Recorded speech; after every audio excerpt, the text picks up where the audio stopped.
کچھ اور ہی نظر آتا ہے کاروبار جہاں، نگاہ شوق اگر ہو شریک بینائی۔ اگر کائنات کے باطن میں بھی جو کچھ ہے وہ بھی سامنے آ جاتا ہے۔ ظاہری آنکھ سے تو اس کائنات کو یا جہاں کو ہر کوئی دیکھتا ہے، اور اسے جو کچھ ظاہر میں ہے وہی کچھ نظر آتا ہے۔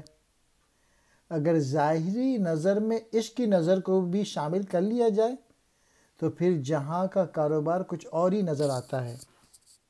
اور اگر آپ اپنے نگاہ شوق میں شریک بینائی بھی شامل کر لیں تو پھر جو غلامی ہے اس سے نجات مل سکتی ہے، اور پھر آپ حکمران بن سکتے ہیں دوبارہ۔